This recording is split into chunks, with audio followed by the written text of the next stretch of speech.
Hi everyone, and welcome to the first episode of The Spotlight. So I recently ran into a bit of luck and had a conversation with James Goode from CambridgeXYZ. He's an expert in Google Ads. He runs accounts from 500 to 1 million per month. He's one of the top 3% of Google advertisers, and he's a top 3% Google partner as well. So of course I chanced my luck and asked him if he'd be interested in speaking on The Spotlight for us. This week he'll be sharing his secrets and we'll get a PPC masterclass of how he runs his accounts. Welcome everyone. So we're going to have a look at an introduction to Google Ads. It's going to be quite a basic introduction. A sales pitch. Our partner with Design Hero, so please feel free to ask any questions, whether you're new to it or you've tried it before. It's quite a light informal session. Just at the advantages that a very powerful platform can hold. James, the founder of CambridgeXYZ. CambridgeXYZ purely focuses on Google Ads and Google Analytics. Our mission was very much to be world-class in our field. We're in the top 3% of Google partners. I've currently invested over 20 million for brands from small, medium enterprises with budgets of £1 to £2 a day to brands who spend hundreds of thousands or in the million plus a month. I also work for University of Cambridge in this field of Google Ads and Google Analytics. So I hope that the knowledge you will get is of a deep level, and feel free to ask me anything from the absolute beginning to the most advanced. So the things we're going to cover today: how to assess market demand on Google, how to acquire customers on Google, how to gather insights for product market fit and how to create unique selling points, how to spot opportunities on Google, how to gather meaningful data about your customer and market, how to create forecasts, investment and margins.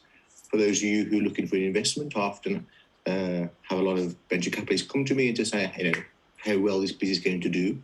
How much funding do they need? Again, for the smaller businesses, it may well be our cash flow is tight. We want to work on a small budget. What can we realistically expect for this? How to improve understanding of customer behaviour, how to improve the chances of success on Google, and how Google Ads and Analytics can help you and improve on many areas of your business. So we'll go into it. If there's one thing I overwhelmingly state to all partners and new businesses out there or young businesses is don't underestimate how complex either Google Ads is and also acquiring customers and understanding how complex their behaviour can be. I see lots of businesses who build their product who then have to think, how are we going to get customers? How are we going to acquire them? Or we haven't got the cash flow to acquire them, or we've got a product but we don't know how to acquire. These are challenges I see from big businesses all the way to the smallest to the largest. Every marketing team, no one finds it very easy just to turn on a tap of customers. And this can be a real theme here. Don't underestimate how complex this can be. When you start a business, you're almost faced with a real choice of lots of options, lots of channels. Many businesses sometimes don't know where to start or how they all work together. And there's no set rules or laws of how they work together. Often someone may think, we have social media, but no one's really connecting. You're faced with a lot of options and a lot of potential spends and a lot of marketing channels that you try and use to acquire customers and so forth. One of the difficulties is they're so interchangeable at how they interact at different parts of the decision-making process or the journey. Now, of course, you may start to think about your own customer journey map.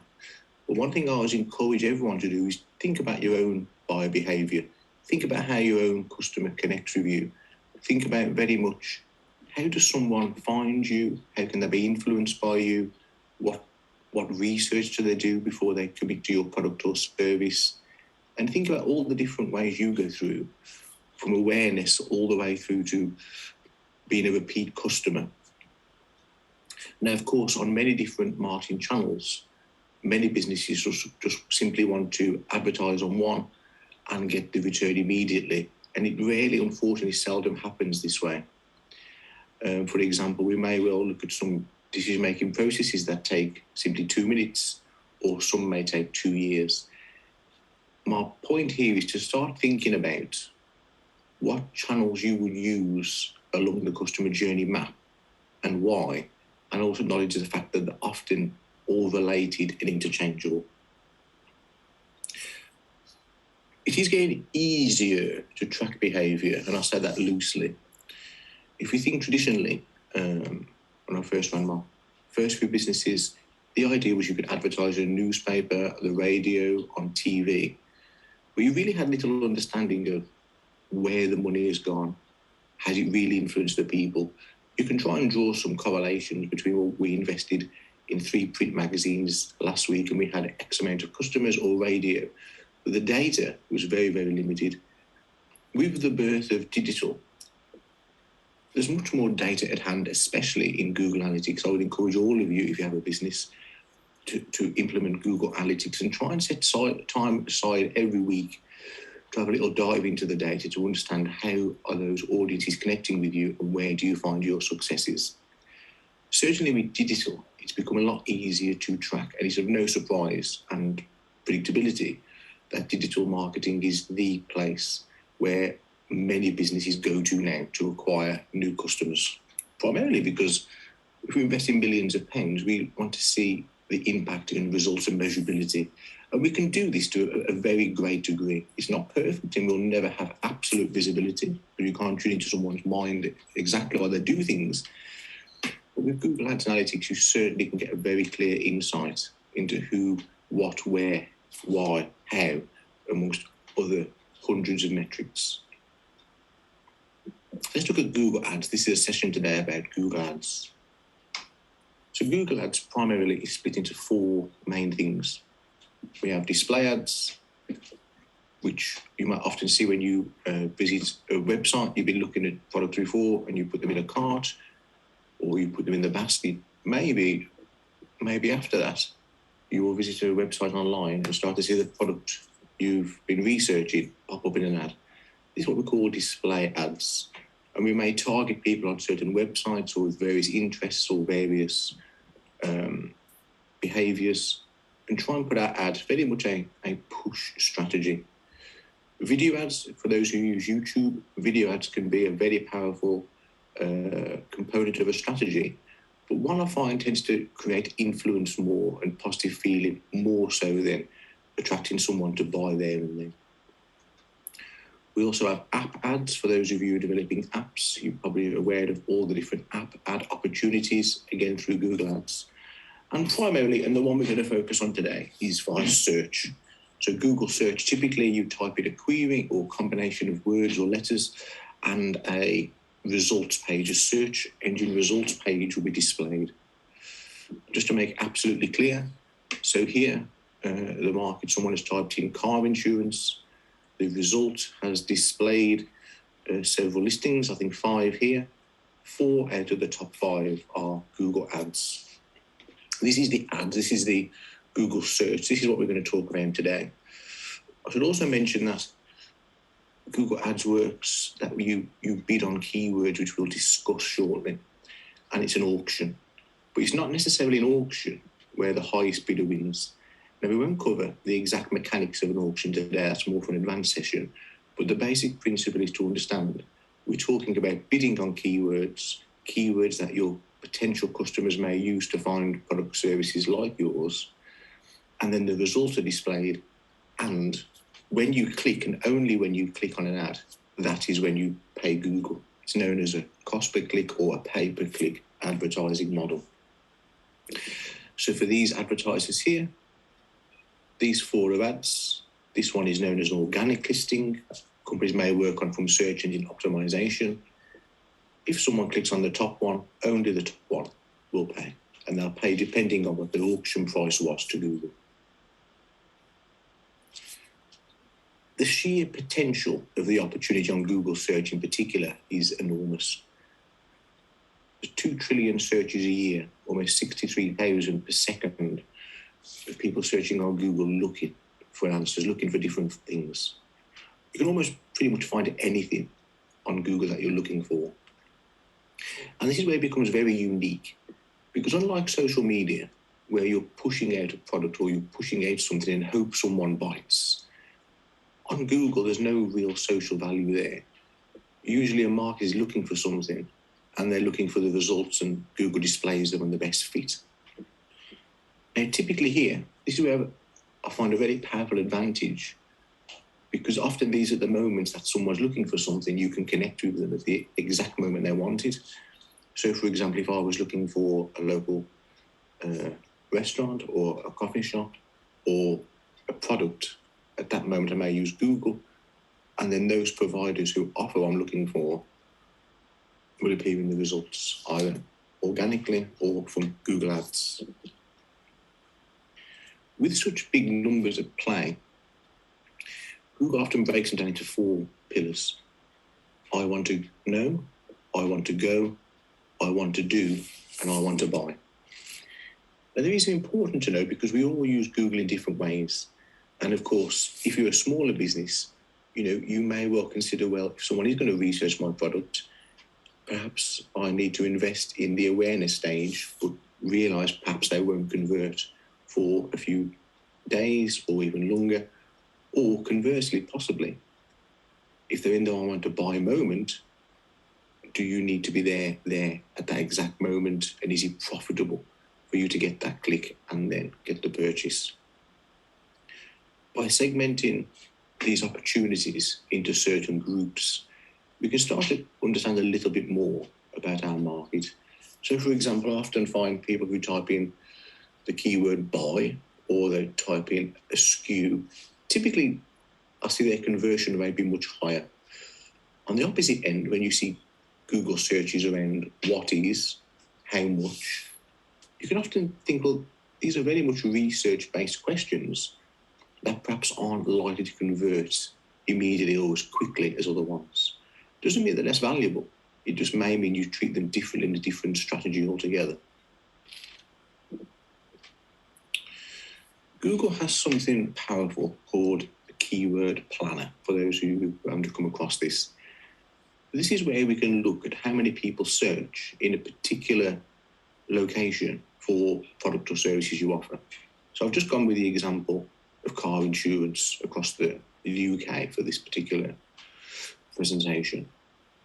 We can see the 771 keywords available that Google has recognised related to car insurance, and it gives you the data of the keyword, average monthly searches, the 3-month trend, the year-on-year change, the competition, the ad impression share, we'll ignore that, that's part of the account metric, top of page bid, the low estimate, and the top of page bid high range. So we can see here, for example, car insurance on average on Google is 450,000 people per month. We can also see from the trend graph that this very much changes throughout the year, a high point being here and a low point a big part of the year. Again, that's interesting to know, because there can be a definite seasonality. Again, maybe part of your products or services, more people search at different times of the month or the year, which is something you really want to be aware of. We can see not much has happened in the last 3 months. Year on year, 18% less. High competition. And for those who want to bid on this keyword, Google is recommending a range between £3 per click and £6.28 per click. So if you had 10 clicks on your website and we took the low range, this would cost you £30 for this traffic to get to your site. The key question then is, of those £30 spent, of how many of those customers converted? Is it profitable? Did they all come and leave? Did some come and buy? Etc., etc. Now, one tip I would give you here is, you often find people start with the most obvious keyword. But if you dig deeper, you can often find many other keywords that have good volume or good amount of searches, but may well be a lot lower price in the auction. For example, if we're going through the auction here, we could look and we could say to ourselves, well, actually, these ones here, £3.72, a low range of £1, or this one of 80 pence, perhaps this could be a good starting point. Perhaps if all the keywords were equal quality, then a mathematical component certainly comes into play here, thinking, well, if this is an auction, often when we start at the most obvious ones, those may be the ones that are more feasibly bid on and attract a higher cost per click. I often find if you set aside certain themes of keywords, for example, we can see here, we can see several sub-themes. We can see someone looking for a brand, Admiral. We can see someone looking for the word cheap. We can see someone looking for the word auto. So the idea is you may start to group these keywords and think to yourself, well, are there any themes that our product or service is more suited to? So, for example, if a company went to the market and perhaps they were the cheapest, or they could really compete on price, then maybe the search query of cheap car insurance will be much better suited to that than of car insurance. Again, we can also see there's a keyword around auto insurance. So perhaps that audience is suited for people looking to insure an automatic car.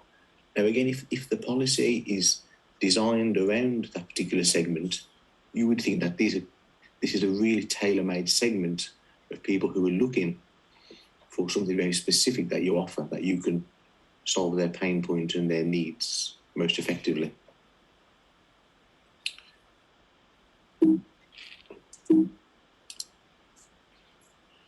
One thing the keyword planner can also do, it can give you an insight into what are the market looking for.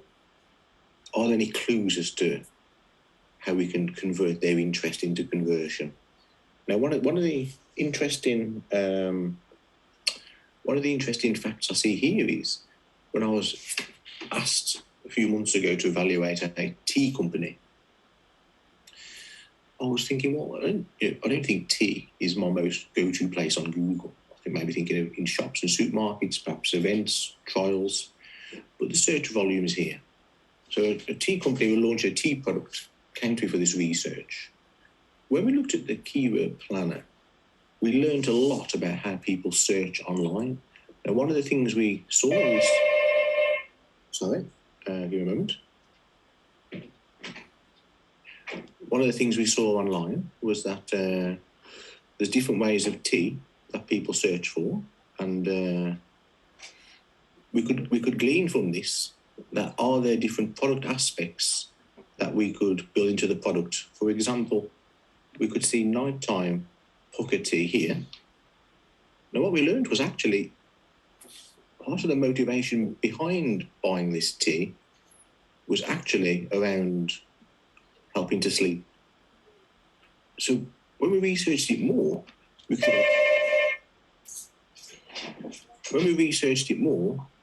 actually think to ourselves, okay, that's very interesting. Could we build parts of the product around that particular niche and that become a product level feature?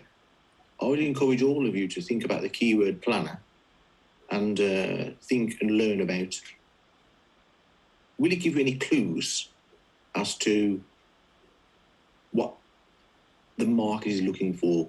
Will it give you any clues as to, yes, this is interesting, we could build this as part of our feature.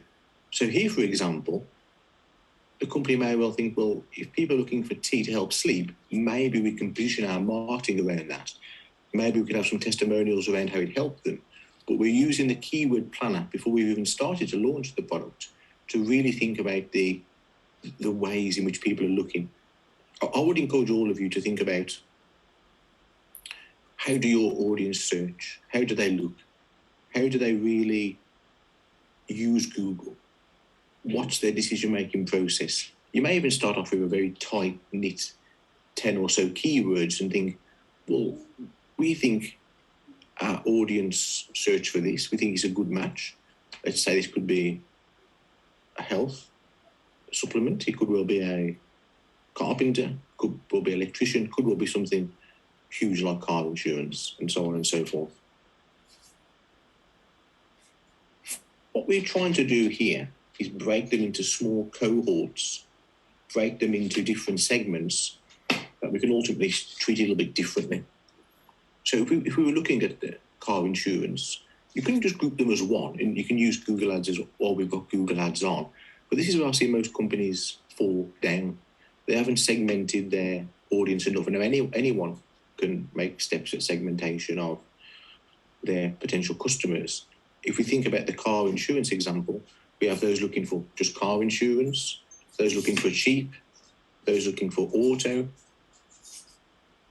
We have those looking for different parts. So we can try to treat them a little differently. Maybe we'll break them up and start bidding on different things. And maybe we'll start to think about, how can we ultimately treat them a little bit differently, and how can we ultimately convert them. When you put Google Ads on, one of the biggest mistakes I see is companies have a massive net. They're almost think like going fishing. Oh yeah, we've got Google Ads on, and customers will come, but they're bidding on a massive net, pulling in all the bad as well. I often find by being pretty laser focused, you can really start to understand those key segments and certainly work hard at converting them. So on that point, I would say for everyone in your business, maybe just think about, are there any lower hanging fruit segments that you can really capitalize upon? Maybe they're more local to you. Do you want to apply a 3-mile radius to you? Has it got a special feature someone's looking for? This is often the most successful route for small businesses. What we then calculate is, or you'd calculate at some point, a crude way of doing it was total spend divided by customers, and then you get a cost per acquisition.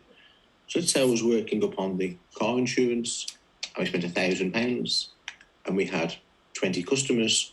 We may well say the cost per acquiring the customer was £50.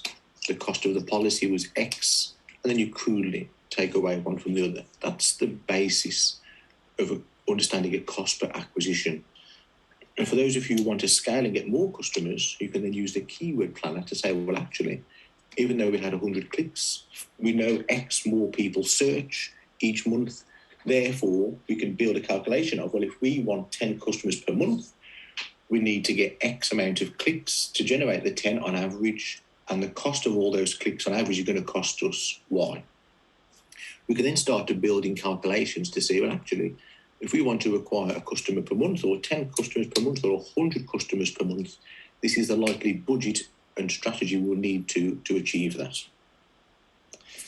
But there is another interesting aspect I want you to consider, and that is, what is the lifetime value of a customer? An average customer may be £50 to acquire, and let's say the product only costs £50. You may say, well, actually, that was a break-even tactic. We didn't make any money. But if that customer stays, becomes loyal, refers, actually that could be a very profitable route for you. Now, I don't know your businesses, but if there is an element of repeat purchase, many businesses factor this in when they're going to the market with Google. Can we get customers that are going to repeat purchase each month, and so on and so forth? So I would also encourage you to think about that, because this can give you a big advantage over those customers who are simply trying to make a profit in the shorter term. Generally speaking, advertising businesses that look to build in lifetime value tend to perform better, but there are a lot of ifs to that. So I would also encourage you to think about, how can you nurture such a customer or a lead you got from Google to becoming a repeat customer and referrer. Let's look at the ad strategy itself, something that can be very often overlooked. So the ad strategy itself is, when someone has typed in car insurance here, you've got 5 listings here competing for that person. Now, often we can test a range of ads and see what messages come across most compelling. We can measure and think, well, this many people clicked on the ad from X people who looked, called a click-through rate. We can measure that. We could also measure in many other ways. One thing I see is many companies just put their ads up there and don't really think about them. Now, if we go through these here, for example, we have compare the market. What they're saying to me is, a brand name I've heard of on the trust, we're going to compare car insurance. So I think underneath it, I should mention car insurance is one of the most invested areas on Google. They're asking me to compare car insurance, and they're going to take away the pain of me looking around in many places for them. They've also gone up with a line of compare car insurance from 64 brands.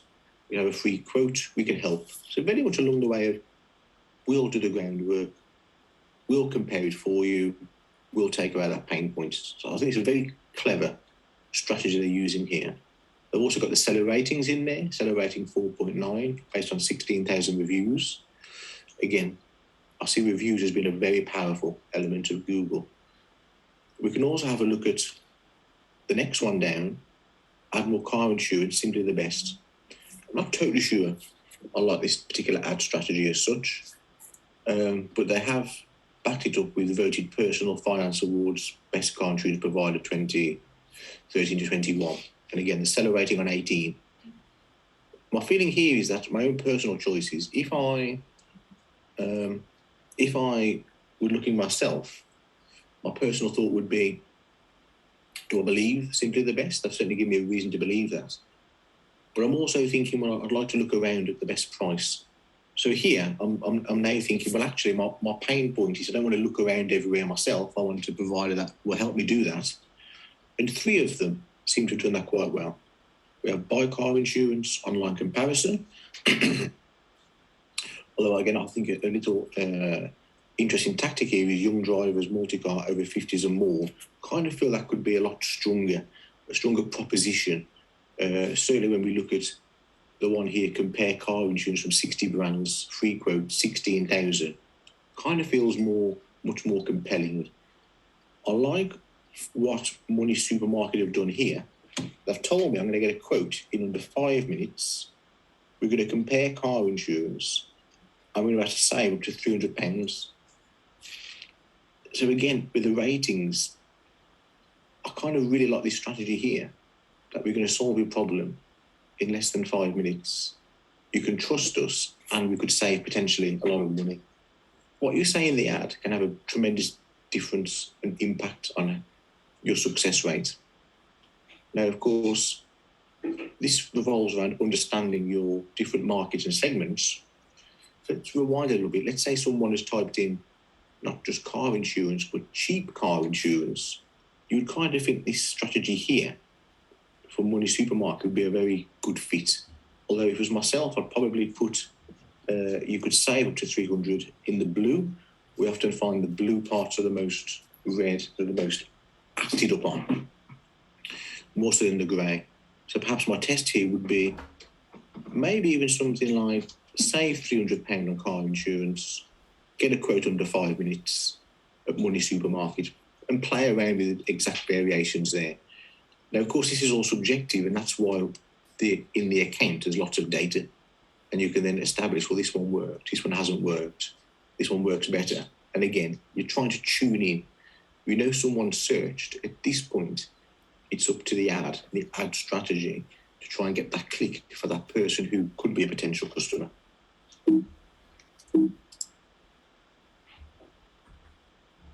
Again, if we look back at the keyword planner and we try to segment them, if someone's looking for auto insurance, we probably want to put them in a separate group and make the ad very much around auto insurance. For the cheap one, we've mentioned, yes, let's go with a price-driven one. And if we had a product and we thought, well, we know people are looking for AXA car insurance, if I thought my policy could outperform AXA, maybe then we'll bid on that brand and we'll say, well, this policy can offer you this. So again, think about your own competitors, think about what they offer, and think about what you offer, and think about, can you communicate something that is received well by the market that may ultimately help them convert. So for example, we look at my own Google business, one unique selling point. One, we have the specialist certificate, and two, we're in the top 3% of Google partners. Two very clear USPs or very strong unique selling points to try to differentiate ourselves. So think for your products and services, what could be that real compelling unique selling point? What could be something that the market or your audience is going to make them more likely to not only click but convert with your company? Now, I won't go too heavy on maths and trends, but it's something I want to bring to your attention. This is data from Google Analytics, just a random example. One of the most overlooked things I find is many small businesses say, we have a website. Yes, it responds and shows on mobile. But perhaps without appreciation of people behave very differently on different devices. If you spend a little time each week to dive into the data, on this particular example, we can see actually, even though mobiles deliver the most clicks and traffic, the behaviour is very different from that of desktop. We can see the average time on a mobile is 16 seconds. The average time on desktop is 1 minute 25.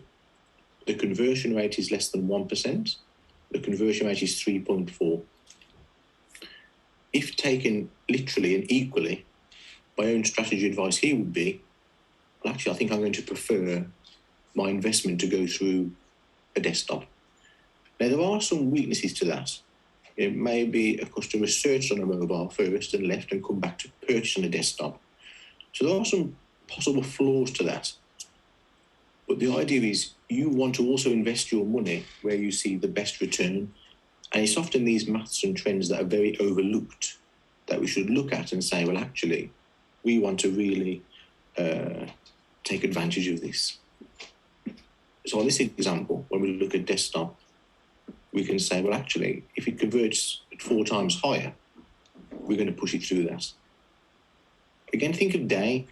Many Google Ads accounts I see just simply turn them on and they often behave and act as if trends don't exist. So for this example, we can see the most money was spent Thursday, Friday, Saturday on the blue columns, but the higher cost per conversion was also on a Thursday, Friday, Saturday. Again, if this was my account and strategy for the business, I'd be thinking, well, if my best day is a Wednesday, can I spend all of the money there? Or if I didn't want to be so eggs in one basket, you may well say, well, actually, looking at this, Monday, Tuesday, Wednesday, Thursday, Sunday are our best days. Should we just base our investment around that particular strategy? So again, think in your own business, are there better times to advertise through Google Ads than others? And 100% likelihood there will be. These trends already exist. It's up to ourselves to think, well, actually, yes, we need to identify them and act upon them. And some of the best accounts we work upon, we really think about the maths, the trends. Can we put everything in our favour to get the best back from our investment? Again, when I mention days, the next obvious step is to subdivide that and say, well, what about time of day? And again, for this random example, we can actually see all the conversions actually happen in the evening. So again, when we look at Google Ads on, we're thinking it's on, but we can get some real micro wins here, looking at trends and maths. Previously, we looked at day, and on this account, again, we're looking at, well, actually, if most of the conversions happen in the evening, should we invest more in the evening? Should we be spending more when the peak times are there? And again, these are little wins that you can gain, which can be so important for a new business. Let's look a little bit at landing page strategy. Once someone has clicked on your ad, the job of Google Ads is almost over. It's powerless. You've got the click. It then is up to the website and the web team or the web page. I see the most successful agencies, the most successful businesses and entrepreneurs who really also then focus on the landing page. So if we look at the landing page of some of the car insurance examples, we can see a few interesting things going on. One, a very clear call to action. Could be bigger, but a very clear call to action. Save money, start a quote. We're comparing all these brands for you, and an element of trust to try and say, yes, you can trust us. This is a pain point. very cleverly crafted this landing page. Ultimately, I would suspect that this is one of the best converting landing pages or styles for them. The message here is, think of your own website. When someone clicks on the ad, are you taking them to a page that you really have worked upon, that meets and solves their problem, solves their pain point, and makes it more likely that they're going to convert? If you look at the next example again, Aviva, you land there, it's telling me I'm going to join over 1 billion customers. I've got the reviews, it's showing me a picture of a car. I think this could be stronger. I think there's some weaknesses here. But it's telling me to put a number plate in and I'm going to get a quote. So the fundamental thing behind it is, it's very simple. Put my number plate in, I'll get a quote. Personally, I'll test this page quite a bit more to see if we can increase the conversion rate. But again, the point is, they're spending money through Google Ads. They've landed on a page and the page is well thought out, well designed, and ultimately solves the problem. One thing I would encourage you to look at is experiments. Now, don't worry about the technicals here, just the principles we need to think about. Can you land them on a landing page with 2 different variations? This experiment here, again, a random one I found online. The result of this experiment was a 10% increase in sales and 11% reduction in the cost per sale. The point is, once you put something live, don't always rely it to be its most optimum and most perfect. Have a think about it to say, well, actually, if we do this test and this test, often you can find some nice wins here. Now that test may well be, you might want to push a certain message in the ad, you might want to push a certain offer, you might want to push a certain message or different landing page. Again, the idea is, don't just put something live and think it is most optimum. Now, if you could convert at 11% cheaper over £1,000, you've just saved yourself £110 for every 1,000. When scaling, that these small differences could be a massive influence if you're successful or not, particularly on a very small business. One thing I also want to encourage you to think about is, whilst I'm a very strong advocate of Google Ads and absolutely wholeheartedly believe in the power, and I've seen the success it can have for businesses, there's also thought about how your product fits in to the market. One of the biggest mistakes I see with new businesses is they launch a product that simply isn't strong enough in the market. They just want to share a voice without really thinking, well, who we're up against, what's the mechanics here? Now, this is where I encourage you to really think about, well, how does your product service fit in? Are you competitive? What can be done better? Some of the absolute biggest spenders I work with always focus on, are we presenting the market with its most optimum set of characteristics, advantages? These are the approaches that often will succeed the best. Now, we could be the best Google Ads strategists, but if our product was substandard or it was too expensive or it didn't fit the market product fit correctly, you're limited. And I see this quite often. I see this quite often with companies who come along to the market and say, well, we've sent loads of clicks in, Google Ads doesn't work, or this doesn't work. Don't ignore your process towards the product market fit. Now, if you are a very, very small business, this may well be where you say, well, our product perhaps isn't for everyone in the market, but this is our niche, this is our segment, this is how we're going to reach our segment, this is how we're going to position ourselves. I always encourage, I'm an academic by heart, of course, I always encourage, some simple canvases just to say, well, who is our segment? What are their jobs to be done? Who is our typical customer? How can we reach them?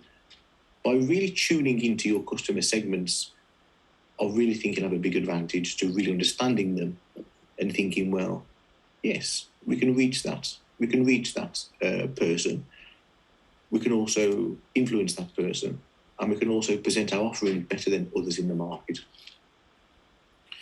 These simple canvases are readily available online, and I see these sometimes overlooked by smaller companies. but a quick 15-minute exercise can really help you. For those more deep, you may well develop yourself into some of the models of, well, where do we get our forces of success? Can we outperform a competitor on a certain metric? Can we outperform them on our bargaining power of suppliers? For example, can you get a lower price through the supply chain, or we've got a unique advantage? And again, just position yourself and think, well, where do we fit on the map? What is our competitive advantage? And maybe do a SWOT analysis and think to ourselves, well, actually, these are our strengths. We'll promote them. We won't push on our weaknesses. These are the opportunities.